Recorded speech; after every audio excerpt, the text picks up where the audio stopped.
안녕하세요. 저는 이번 2023년 중등특수 임용에 합격하게 된 합격생입니다.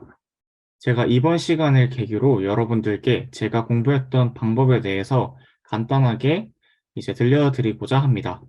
제가 준비한 순서는 총 10가지로 구성이 되어 있습니다.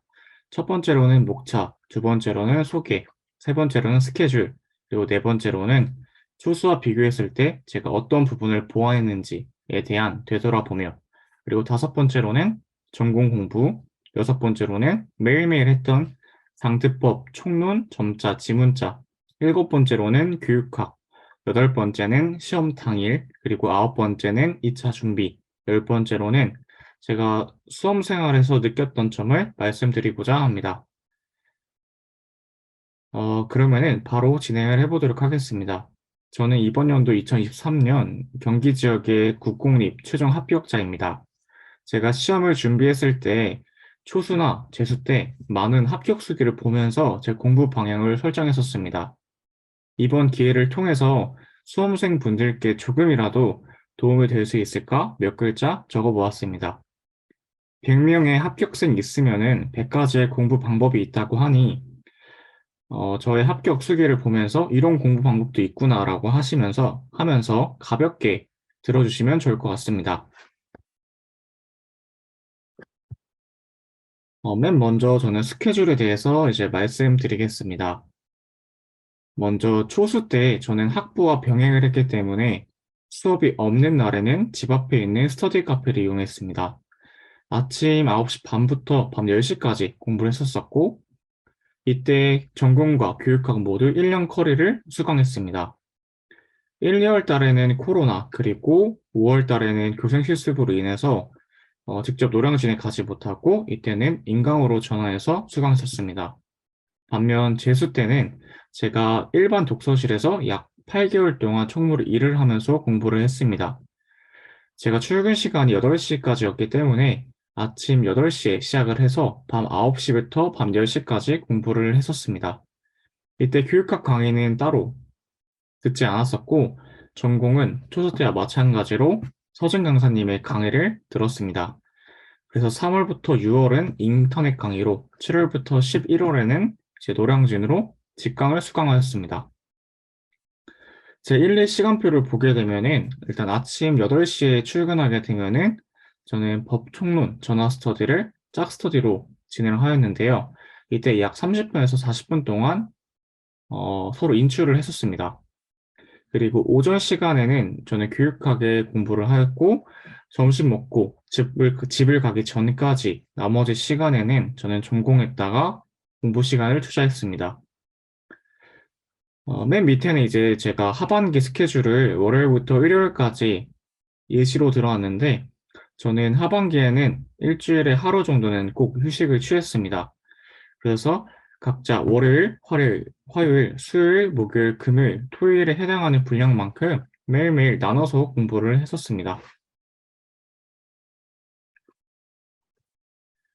네 번째로는 이제 되돌아보기인데, 제가 재수를 시작했을 때 제가 가장 부족했던 부분이 무엇인가 찾는 것이 가장 중요하다고 생각을 했습니다. 그래서 작년에 제가 시험 문제를 풀었던 그 시험지를 직접 꺼내가지고 어떤 부분에서 어떤 실수가 있었는지 한번 체크해 보는 시간을 가졌습니다. 그래서 제가 부족했던 부분이 총 4가지였다고 이제 판단했는데, 첫 번째로는 인출이었습니다.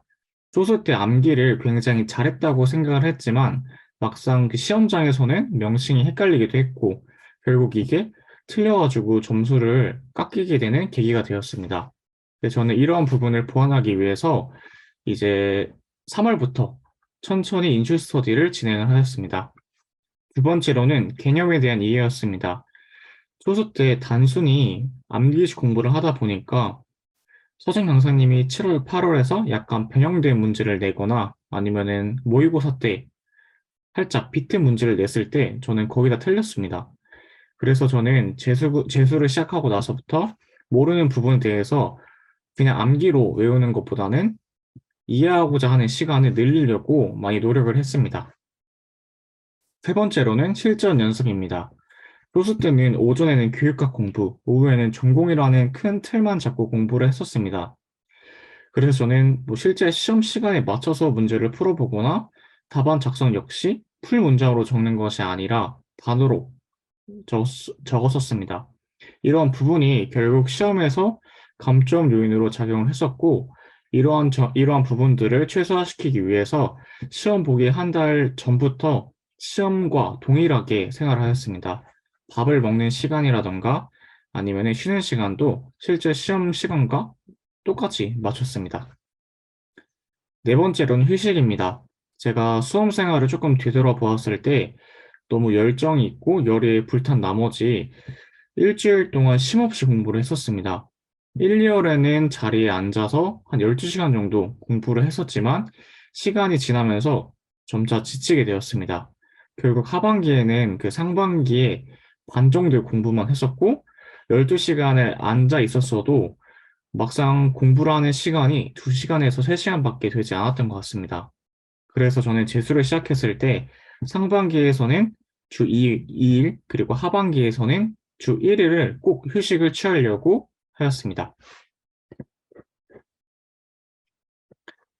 다음으로는 이제 전공 공부 방법입니다. 먼저 1월, 2월 측면에 대해서 말씀드리겠습니다. 조수 때는 제가 서진 강사님의 1년 강의를 수강하면서 들었던 내용들을 또는 필요하다고 생각하는 부분들을 파란색 펜으로 필기를 하였습니다.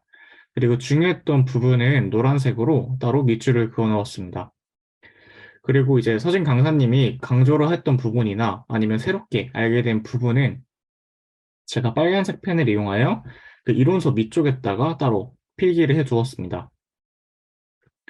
이제 다음으로 재수를 시작했을 때는 제가 초수 때 필기했던 내용들을 다시 읽어보거나 아니면 이해가 안 됐던 부분을 위주로 한번 훑어보는 시간을 가졌습니다. 이때 너무 많은 부분에 대해서 암기를 하려 하지 않았었고, 그 개념에 대한 이해를 높이려고 했습니다. 혹시나 이해가 안 갔던 부분은 제가 강론을 찾아보거나 아니면은 축구에서 제가 물어보거나 정 안 되면은 그 서진 강사님의 카페에서 직접 글을 올려서 서진 강사님에 대한 답변을 받아서 내용을 이해하려고 하였습니다. 그 이론서에 모든 내용이 담겨져 있기 힘들기 때문에 그런 예시들이 강론에 있을 수 있습니다. 하지만 이 강론을 처음부터 끝까지 다 보는 것은 굉장히 힘들기 때문에 필요한 부분 또는 필요한 예시들만 찾기 위해서 백과사전식으로 찾는 것을 추천드리겠습니다. 다음으로는 3월부터 6월 측면입니다. 제가 이때부터 공부를 엄청 집중적으로 하려고 노력했던 시기였던 것 같습니다. 먼저 제가 가장 첫 번째로 했던 거로는 이제 마인드맵 인출하기였습니다. 서진 강사님이 강조했던 부분과 마찬가지로 저도 이면 공부 중에서 가장 중요한 것이 구조화라고 생각을 합니다. 우리 집에서 어떤 곳에 양말이 있는지, 그리고 어떤 곳에 물컵이 있는지 머릿속으로 모두 다 그릴 수 있습니다. 이처럼 저도 전공 내용이 어느 영역에서 어떤 부분에서 있는지 머릿속으로 그릴 수 있어야 된다고 생각을 했습니다. 그리고 생소한 내용일수록 쉽게 까먹기 때문에 구조화가 훨씬 필요하다고 저는 느꼈기 때문에 매일매일 구조화를 인출하려고 노력을 하였습니다. 제가 하루에서 공부했던 내용이 많지 않아도 공부했던 내용만큼은 그 당일날 무조건 제 틀에 맞춰서 인출하였습니다. 그리고 이렇게 인출했던 종이는 사진을 찍어서 밴드 스터디에 인증을 진행하였습니다. 초반에는 제가 많이 못 적었지만 시간이 지날수록 어, 누적적으로 암기가 되기도 하고 구조화가 잘 그려지기 때문에 하반기에 갈수록 이 구조도가 점점 선명해졌던 것 같습니다. 저처럼 이제 공부하시다가 어떤 내용이 어떤 영역에서 출제되었는지 또는 헷갈릴 때 굉장히 유용한 방법이니까 한번 저는 추천을 꼭 드리고 싶은 방법입니다. 다음은 영역별 기출 분석입니다. 저는 3월부터 바로 기출 분석을 시작했는데요. 제가 기출 분석이 왜 중요하냐고 물어보면은 공부해야 되는 양과 방향성을 정해줄 수 있었기 때문이라고 이야기를 하고 싶습니다. 저는 일단은 강의 진도에 맞춰서 영역별로 기출 분석을 하였는데요. 예를 들어서 3월 첫째 주 토요일 날 정생동 장애 대한 기출분석 강의가 있으면은 그 주 금요일까지 정수행동 장애 기출문제를 모두 분석을 하였습니다. 이렇게 하게 되면은 제가 기출 분석한 문제와 그리고 강사님이 기출 분석했던 부분을 바로 비교를 할 수 있기 때문에 굉장히 큰 이점이 있습니다. 이를 통해서 부족했던 부분에 대해서는 보충을 하고 그리고 한 번 더 복습할 수 있는 효과가 발생하기 때문에 저는 이 방법을 굉장히 추천을 드리겠습니다. 제가 기출 분석을 하면서 기출의 주변 개념과 그리고 기출 개념은 따로 정리해 놓고 표시까지 해 두었습니다. 기출 분석하는 방법은 생각보다 간단했는데요.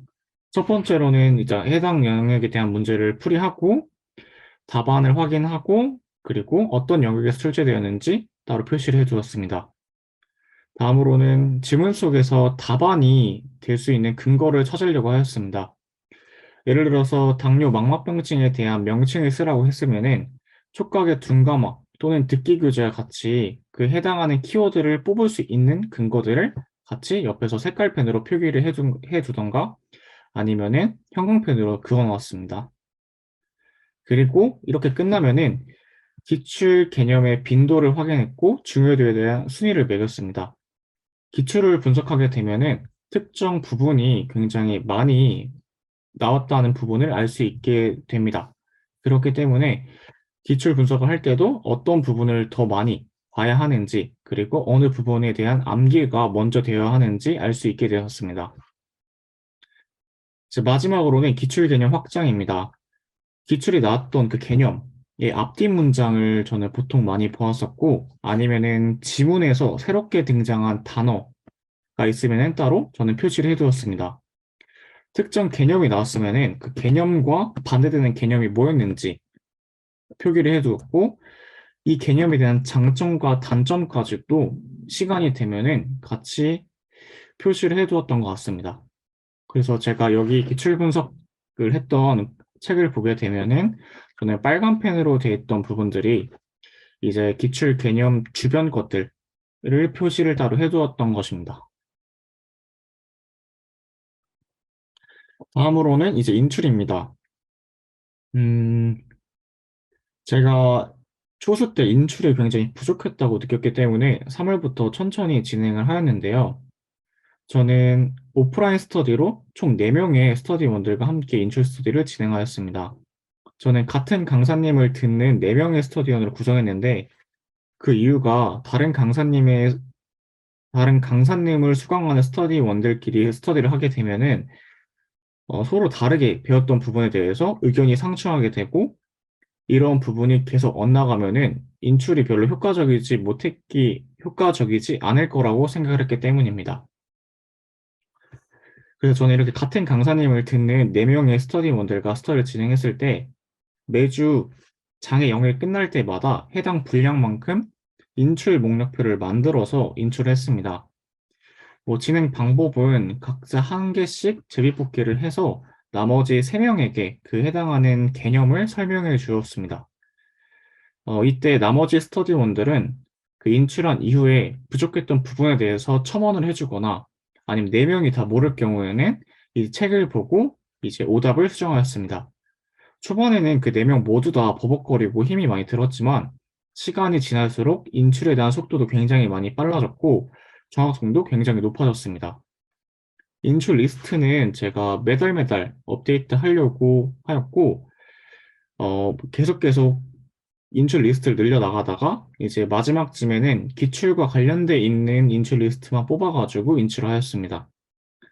제가 초수 때나 재수 때 녹음 인출, 백지 인출, 타자 인출, 다양한 인출을 해보았는데 구두 인출이 가장 빠르고 그리고 기억을 하기 쉬웠던 것 같습니다. 그래서 제가 이번 연도에 가장 잘했다라고 했던 점을 굳이 뽑자면은 저는 이제 이 스터디를 진행했다는 것이라고 말할 수 있습니다.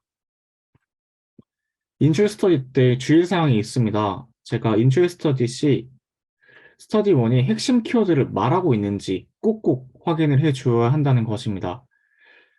예를 들어서 체계적 중간범위에 대해서 인출을 했을 때 두려움을 야기하는 사물이나 사항을 상상하며 점진적으로 노출하는 방법이다. 라고 인출을 하게 되면은 그 상상과 점진적이 키워드이기 때문에 그 부분을 이제 인출하고 있는지 꼭 체크를 해주었습니다. 제가 생각하기에 키워드란 그 채점관이 채점을 할 때 점수를 줄 수 있는 요소이기 때문에 저는 이 키워드가 꼭 들어가 있는지 확인을 해야 한다고 생각을 합니다. 왜냐하면은 답을 쓰고도 채점이 안 되는 경우가 발생했기 때문에 이러한 부분을 방지시키기 위해서 인출 스터디를 했을 때 인출자가 키워드 위주로 꼭 인출하고 있는지 확인하는 것이 꼭꼭꼭 필요합니다. 정리를 하자면은 저는 강의 전에는 해당 영역에 대한 기출 분석을 하고 이제 강의 당일 날에는 기출 문제를 확인하고 필요한 부분을 보충하였고 강의가 끝나면은 이제 해당 분량만큼 인출 스터디를 진행했습니다. 이렇게 3월부터 6월을 보내게 되면은 최소 3회 이상, 3회, 한 개 영역은 3회 이상 누적적으로 학습이 가능해집니다. 다음으로 이제 서브노트 제작입니다. 제가 서브노트는 처음부터 다시 만든 게 아니라 초수 때 만들어 놓은 서브노트를 다시 제 눈에 맞게 수정을 했습니다. 그래서 매 영역이 끝날 때마다 기출에 나왔던 부분은 제가 파란색으로 표기하고 강사님이 강조했던 부분이나 아니면 기출 문구들 아니면 새로운 강론 내용들을 함께 넣어두었습니다. 제가 기출 문구를 파란색으로 표기를 하게 했는데요. 이게 좋은 점이 어느 부분에서 기출이 출제가 되었는지 시각적으로 쉽게 파악할 수 있었습니다. 그래서 시험 직전에는 저는 이제 그 기출 기반인 파란색 글씨만 외우려고 노력을 하였습니다.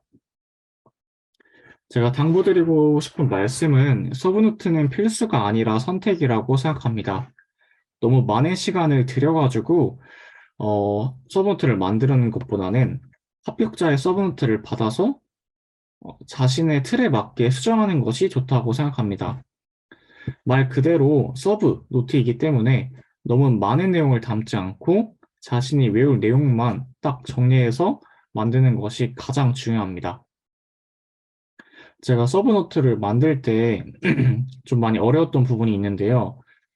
바로 그 용어들이 똑같은 개념이어도 다르다는 것입니다. 그 용어들은 강론마다 조금 다양하게 번역되어서 동일한 개념도 명칭이 다를 수 있습니다. 뭐 예를 들어서 뭐 트렌들램버그와 오리보행, 뭐 중다중재 설계, 복합중재 설계, 조건 변경 설계 등 똑같은 개념이지만 명칭이 다를 경우가 굉장히 많습니다. 저는 이러한 부분들을 서브노트에 정리를 해두었었고 이 중에서 제가 확실하게 인출할 수 있는 부분을 위주로 암기를 하였습니다. 그리고 서브노트를 제작했을 때 뭐 스티커나 아니면 다른 표시 방법으로 유아, 초등, 중등에서 어디에 나오는지 표시를 해두면은 굉장히 유용합니다. 왜냐하면은 임용 같은 경우에는 작년 초등 문제가 중등에 나올 수도 있게 되고 그리고 초등 문제가 유아에도 나올 수 있기 때문에 이러한 부분을 표시를 해두면은 이번 연도에 어떤 부분이 나올 수 있을까라고 한번 예상이라도 할 수 있게 됩니다.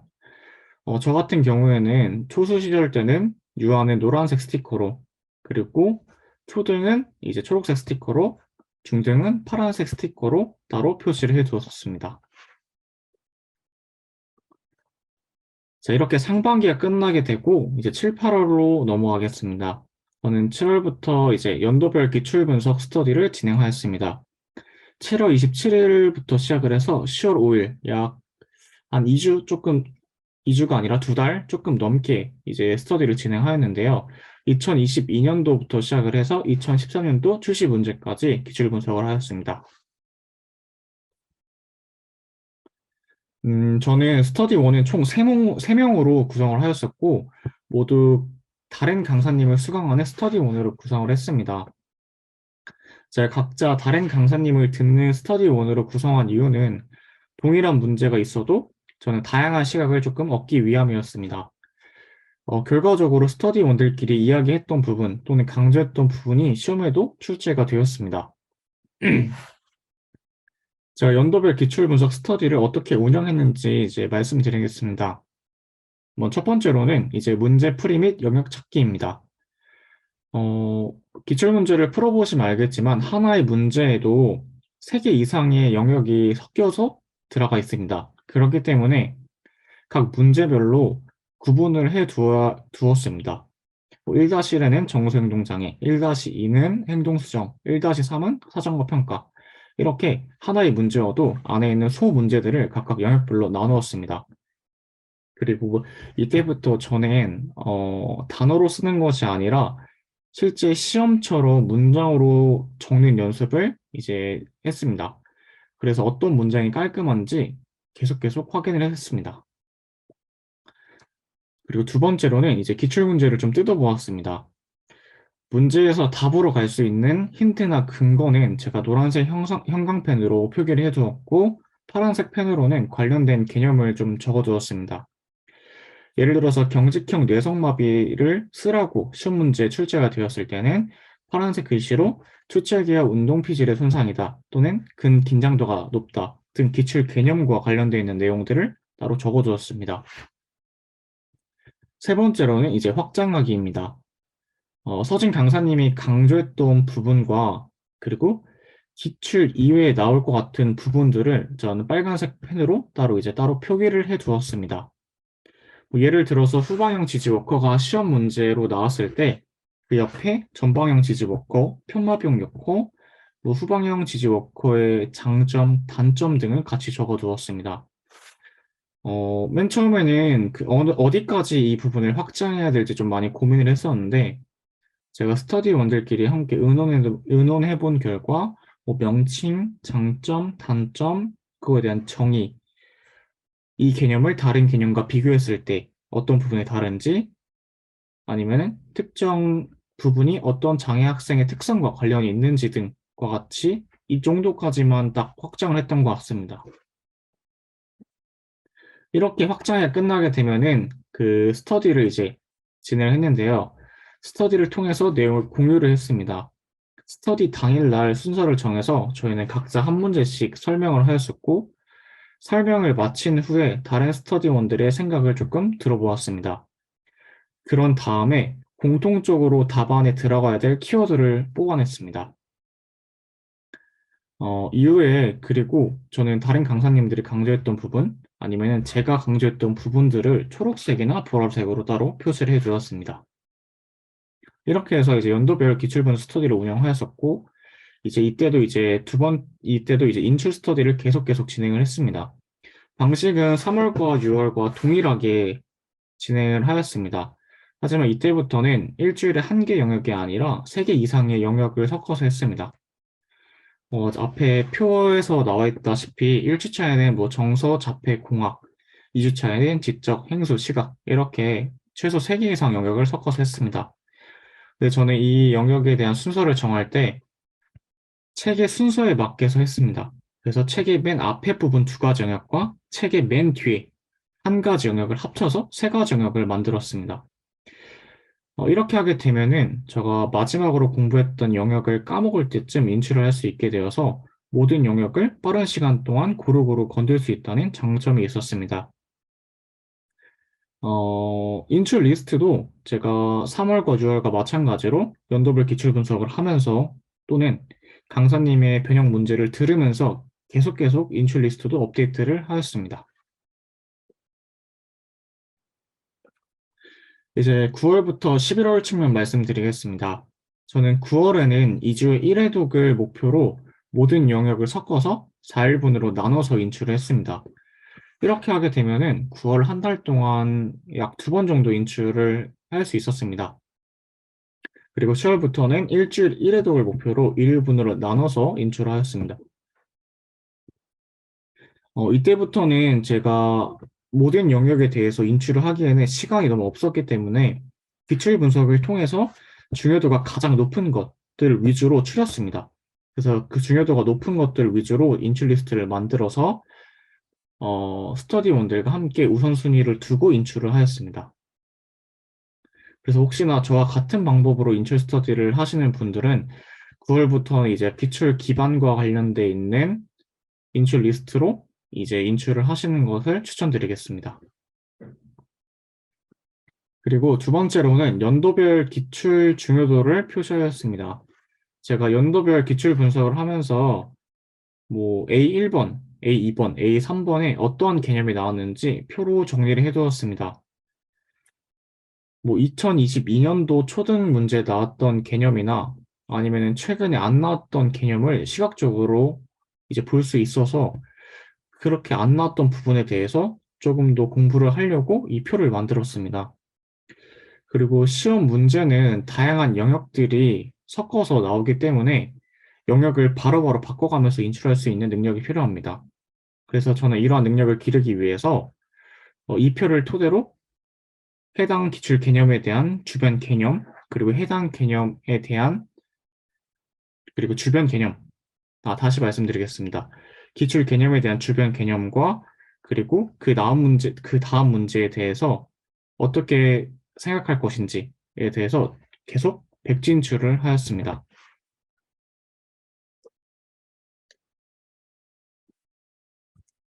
다음으로는 회독수 늘리기입니다. 제가 3월부터 제작한 서브노트를 이제 9월 초쯤에 다 완성을 하였고, 이것을 이제 제본을 하였습니다. 그래서 9월부터 일주일에 1회독을 목표로 누적 암기를 하였습니다. 10월은 3일에 1회독, 11월은 1일에 1회독을 목표로 암기를 하였습니다. 저는 암기를 할 때 따로 손으로 적지는 않았고 눈으로 계속 읽었습니다. 제가 서브노트를 만들 때 영역별로 첫 번째 쪽에서는 백지로 하나씩 끼워 두었는데 이 백지에다가 해당 영역에 대한 마인드맵을 그려 놓았습니다. 자, 이렇게 그린 마인드맵은 제가 시험장에서 시험 보기 직전과 또는 쉬는 시간에 활용하였는데요. 한번 눈으로 쭉 훑음으로써 머릿속에서 빠르게 구조화할 수 있는 시간을 가졌습니다. 그리고 서브노트가 완성되었기 때문에 혹시나 추가시키고 싶은 부분이나 아니면 수정할 부분들은 따로 타이핑을 하지 않고 그냥 수기로 서브노트에다가 적었습니다. 제가 아래 표는 제가 9월, 10월, 11월 측면으로 나왔는데 뭐 해당하는 영역만큼 누적적으로 암기를 했던 것 같습니다. 제가 당부드리고 싶은 말씀 중에 하나가 개개인마다 회독수에 대한 기준이 모두 다릅니다.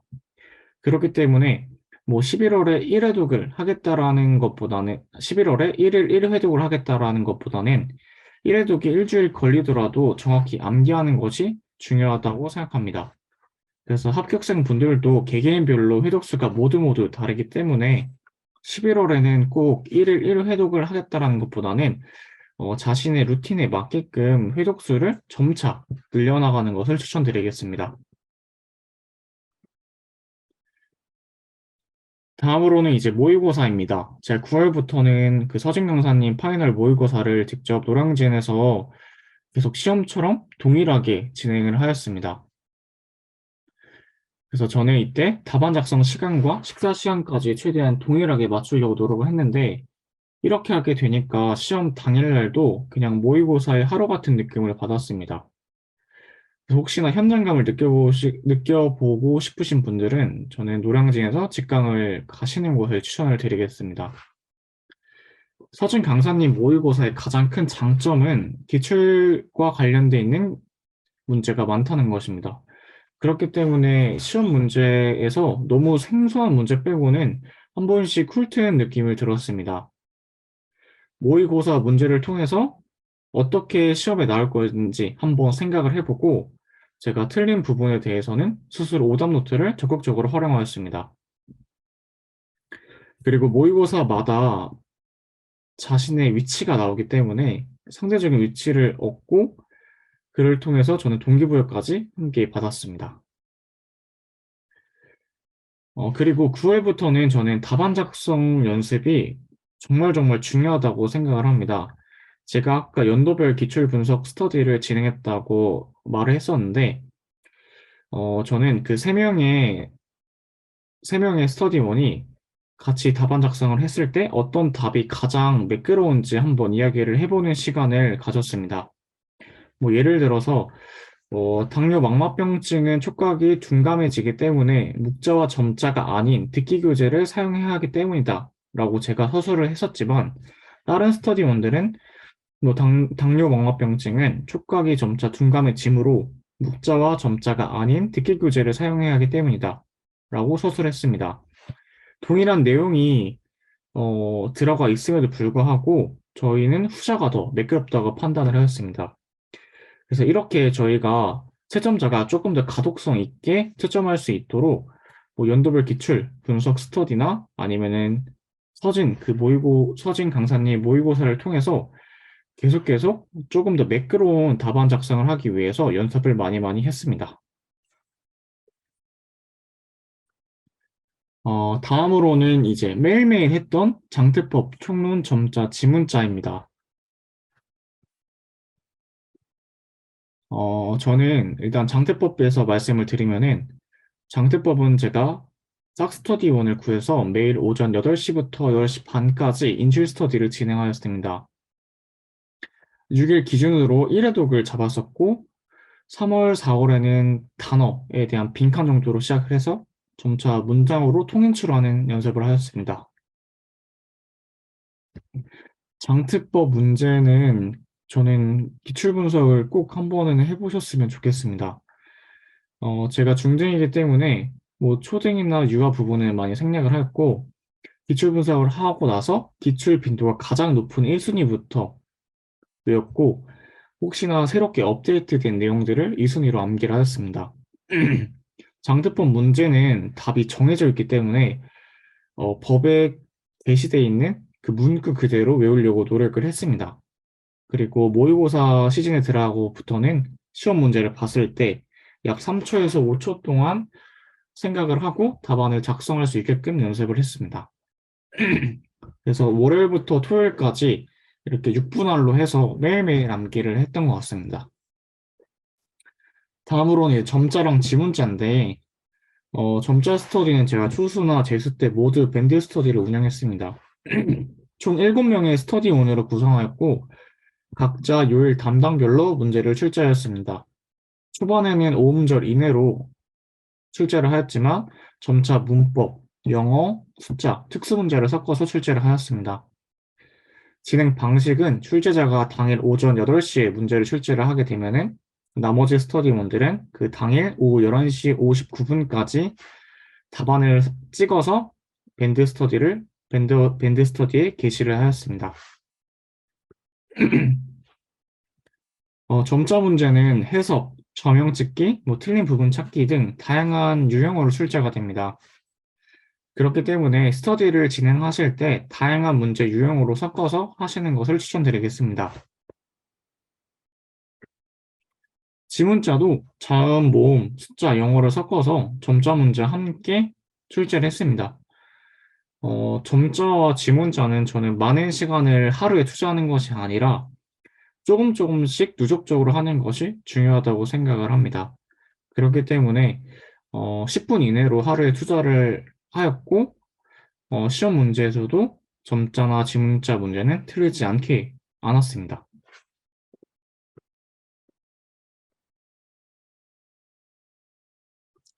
다음은 총론과 교육과정입니다. 총론은 제가 13년도부터 기출분석을 했습니다. 그래서 초등에 나왔던 부분은 초록색 스티커, 중등은 빨강이랑 파란색 스티커로 따로 표시를 해두었습니다. 제가 총론을 이제 기출분석을 해보니까 해당 내용이 계속 반복되고 아니면은 그 기출 주변에 대한 문제가 출제된다는 것을 알았습니다. 그래서 상반기 때는 그 기출 기반으로 빈칸을 통해서 암기를 하였고 하반기가 넘어와서는 저는 타자로 그냥 한 문장을 통으로 인출할 수 있게끔 꾸준하게 연습했습니다. 분량은 장트법과 마찬가지로 5일에서 6일분으로 나눠서 매일매일 조금씩 보도록 하였습니다. 그리고 제가 조금 외우기 어려웠던 내용들은 이제 두 문자법으로 그냥 암기를 하였는데 밑에 예시처럼 그냥 동교 현자로 그냥 특정 외워야 될 문장의 앞글자를 따서 계속 암기를 하였습니다. 그래서 저처럼 좀 외우는 게 조금 어려우신 분들은 이렇게 두 문자법을 적극적으로 활용하셔도 좋을 것 같습니다. 다음으로는 이제 교육학입니다. 제가 교육학은 초수 때 직강을 통해서 들었지만 이제 재수 때부터는 아예 독학을 했습니다. 그래서 기존에 들었던 강사님의 교재를 토대로 제가 서브노트를 만들었습니다. 그래서 1, 2월 달에는 딱히 공부를 하지 않았었고 이제 3월부터 이제 공부를 하였는데 제가 서브노트를 만들 때 객관식 기출 문제부터 기출 분석을 하였습니다. 왜냐하면 교육학은 제게 너무 좀 생소하기도 했고 그 내용이 굉장히 방대했기 때문에 공부에 대한 방향성과 깊이를 제가 잡기 위함이었습니다. 그래서 이렇게 객관식 기출 문제를 풀게 되면은 특정 개념이 어떤 문제로 출제되었는지 그리고 어떤 부분이 강조되었는지 한번 체크를 하였습니다. 그래서 이렇게 완성한 서브노트는 일기를 기준으로 뭐 행정을 제외하고는 하루에 한 영역씩 그냥 외우고 타자로 인출하였습니다. 제가 초습 때도 교육 사회랑 교육 철학 상당 부분은 모의고사에 출제했던 부분 외에는 따로 암기를 하지 않았습니다. 교육학도 이제 우선순위가 있기 때문에 교육 행정, 교육 방법, 교육 과정, 교육 평가, 교육 심리 순으로 우선순위를 제가 임의로 두었었고 우선순위가 높은 요일은 조금 더 집중해서 암기하려고 노력하였습니다. 그래서 월요일 날은 교육과정, 화요일 날은 교육평가, 수요일 날은 교육방법, 목요일 날은 교육심리, 그리고 금요일과 토요일은 교육행정을 따로 암기를 하였습니다. 그리고 이제 9월부터 11월까지에는 제가 본격적인 암기를 하기 위해서 암기 카드를 만들었습니다. 그래서 해당 요일에 해당하는 영역을 쭉 펼쳐놓은 다음에 뒤집어가지고 그 뒤집은 내용을 바로 타자로 인출하였습니다. 그 인출한 후에 틀리거나 매끄럽지 않는 부분들은 바로 체크를 해놓고 그 다음날 교육학 공부하기 전에 바로 보고 공부를 시작을 했습니다. 그리고 10월부터는 제가 시험과 동일하게 오전 9시부터 10시까지 매일매일 모의고사 문제를 제가 실제 답안지에 적는 연습을 하였습니다. 저는 좀 작년에 오픈형 문제를 경험했기 때문에 이런 오픈형 문제에 대해 대비하기 위해서 그냥 유튜브를 통해서 그냥 교육 현장과 관련되어 있는 영상도 그냥 하나하나 시간 날 때마다 봤던 것 같습니다. 혹시 저처럼 매일매일 쓰는 게 조금 부담스럽다고 생각하시는 분들은 매일 쓰지 말고 일주일에 최소한 1회에서 2회 정도만 시간에 맞춰서 써도 저는 충분히 도움이 많이 될 것 같다고 생각합니다. 시간 분배는 초안 작성은 10분에서 15분 정도, 그리고 답안 작성은 총 40분, 그리고 검토는 5분으로 분배하였습니다. 제가 시험 당일날 지문이 너무 길면은 당할 수 있다고 생각을 해서 시험 보기 일주일 전에는 총 50분을 잡고 답안 작성을 하였습니다. 이렇게 연습을 하고 시험장에 들어가게 되니까 막상 당일날에는 45분 정도의 모든 문제를 풀었습니다. 그래서 남은 15분 동안에는 2번 정도 저희가 썼던 내용을 한번 검토를 했었습니다. 제가 여기서 말하고 싶은 것은 전공은 80점이고 교육학은 20점입니다. 이 말의 즉슨 전공이 비중이 훨씬 더 높다는 뜻입니다. 그렇기 때문에 공부 비율도 3월에서 11월로 넘어갈 때 점차 교육학 비중을 낮추고 그리고 전공에 힘을 쏟는 것을 추천드리겠습니다. 다음으로는 이제 시험 당일입니다. 제가 시험 당일날에 좀 긴장도가 높아가지고 많은 음식을 못 먹을 것이라고 생각을 했었습니다. 그래서 저는 계란과 에너지바 정도만 먹었었고, 각자 자기만의 많은 음식이 다르기 때문에 시험 보기 한 2주 전이나 아니면은 한 3주 전쯤에 한번 시험에 먹을 음식을 한번 먹어보고 적합한 음식을 찾는 것을 추천드리겠습니다. 그리고 밑에 지금 포스트잇 2장이 있는데요. 하나는 제가 시험 당일날 일정표, 하나는 장애 영역에 대해서 표시를 해두었습니다. 자, 일정표를 만들어 놓은 이유는 그 당일날 굉장히 제가 정신이 없었을 것 같아서 그냥 무엇을 해야 할지 표시를 해두었는데 생각보다 당황하지 않게끔 만들어준 요소여서 시간이 되시면은 포스트잇으로 이렇게 그 당일날 무엇을 어떻게 해야 될 것인지 적어가시는 걸 추천드리겠습니다. 그리고 나머지 한 개 포스트잇은 제가 장애 영역을 모두 적어 놓았는데 제가 전공 A 시험이 끝나면은 쉬는 시간에 전공 A에 나왔던 부분들을 체크를 해 두었습니다. 그리고 나오지 않는 부분들을 위주로 쉬는 시간에 서브노트를 보았습니다. 전공 B 시간에서는 전공 A에서 나오지 않았던 영역들이 나올 확률이 높기 때문에 이 부분은 굉장히 효과적이라고 생각합니다. 그리고 시험 당일날 첫 번째 문제가 막히게 되면은 저는 2분 이상 잡지 않은 것을 추천드리겠습니다. 한 문제 너무 오랫동안 잡고 있게 되면은 알고 있는 문제도 틀리게 되는 불상사가 발생합니다. 그래서 특히 이번 시험처럼 너무 생소한 내용에 대해서는 앞에서부터 풀지 말고 그냥 저처럼 뒤에서 풀어도 좋을 것 같습니다. 그리고 11월 말이 시험이면은 굉장히 날씨가 춥습니다. 그래서 저는 얇은 옷을 여러 겹 입고 가는 것을 추천드리겠습니다.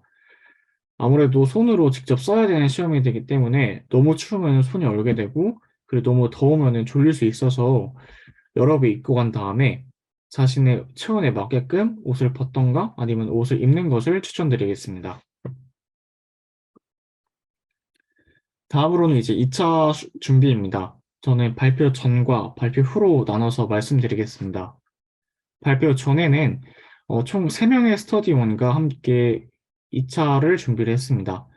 그래서 기출문제를 토대로 발표 전까지 1회독을 목표로 진행하였습니다. 제가 기출문제를 풀어보니까 수업 조건이 조금 연도가 지날 때마다 까다롭다는 것을 좀 느꼈습니다. 그래서 이런 부분들을 이제 염두를 해두고 한 명의 스터디원이 수업 실현을 하게 되면은 나머지 스터디원들이 그거에 대해서 좋았던 점 또는 수정할 부분에 대해서 기록하고 피드백을 해주었습니다. 그리고 이제 이때 제가 저만의 스크립트를 만들었는데 특공에서 합격자 선생님의 서번트를 토대로 그냥 제 스타일에 맞게 조금 변경을 했습니다. 그리고 기출 문제를 이 틀에 넣어서 계속 연습을 하였는데 이번 연도 문제처럼 모든 주제를 만능 틀에 넣을 수 없다고 이제 생각이 조금 들었습니다. 그렇기 때문에 만능 틀로 이제 연습을 하되 중간중간에 이제 유동적으로 연습하는 것을 한번 추천드리겠습니다.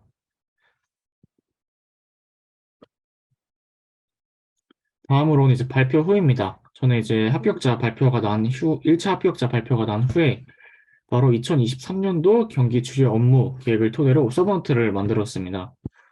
너무 많은 내용이 아니라 필요한 내용을 토대로 간략하게 요약을 하였고, 이러한 내용들은 수업 나눔과 그리고 면접을 볼 때 재료로 사용을 했습니다. 이렇게 만든 서브노트를 제가 프린트하고 스터디원들과 함께 시책 내용에 대해서 이야기를 나눴습니다. 뭐 예를 들면 특수교과에서 AI 튜터를 어떻게 활용할 것인가, 에듀테크를 활용하여 수업 시간에 수업하고 싶은 주제가 무엇인가 등 그 시책에 대해서 다양하게 이야기를 나눠보고 괜찮은 내용들은 서브노트에다가 수기로 작성을 하였습니다.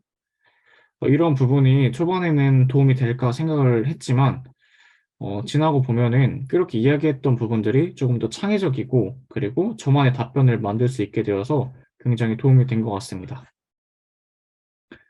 그리고 이제 점심시간 때 저는 경기교사원 TV를 주기적으로 시청을 했습니다.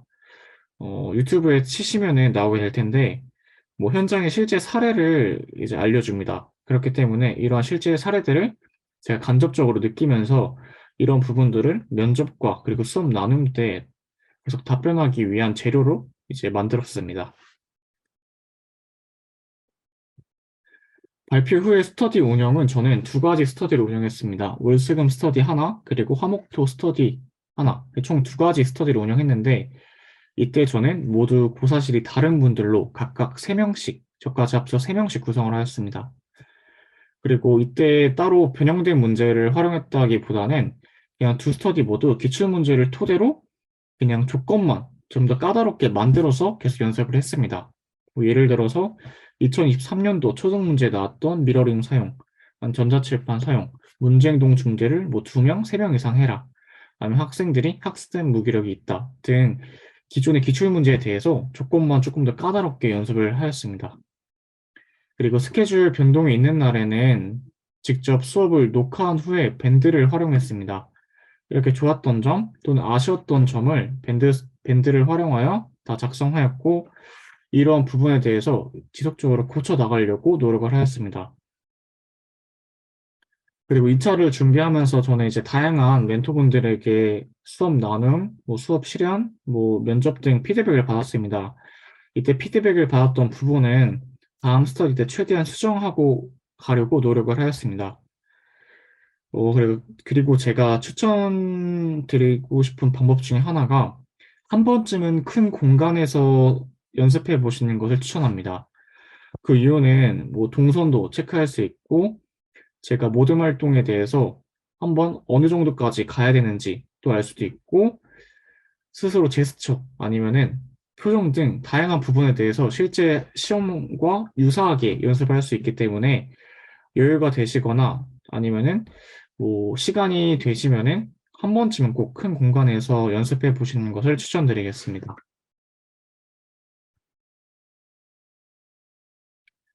제 끝으로 이제 어, 저와 같은 시험을 준비하시는 분들께 말씀드리고 싶은 말이 있습니다. 이제 수험생활 중 저도 이제 슬럼프가 있었고, 그리고 이제 스스로 잘하고 있는가에 대한 의문감이 굉장히 많이 들었습니다. 그때마다 저를 응원했던 뭐 분들, 그리고 아니면은 제가 스스로 왜 교사를 하고 싶은지 마음속으로 많이 되새겨 보았습니다. 왜냐하면 임용 시험 자체가 누군가 강요를 하기보다는 제가 선택했던 길이기 때문에 스스로 동기를 부여하는 것이 굉장히 중요하다고 생각을 합니다. 하지만 시험이 사람을 지치게 하기 때문에 매일매일 똑같은 일상이 지루하고 조금 힘이 많이 들 수 있습니다. 이때 앉아서 책상에 앉아가지고 책만 보는 것이 아니라 산책도 나가고, 그리고 각자 여자친구, 남자친구도 만나시고, 뭐 날씨가 좋으면은 벚꽃도 보러 가고 중간중간 조금 쉴 수 있는 시간을 확보하시는 것이 저는 좋다고 생각합니다. 이렇게 마지막 멘트를 끝으로 임용에 도움을 주셨던 멘토분들, 그리고 서진 강사님, 그리고 조이쌤, 끼룡이쌤, 그리고 응원해 주셨던 친구, 가족분들께 감사 인사를 전하겠습니다. 이때까지 긴 글을 들어주셔서 정말 감사합니다. 이상입니다.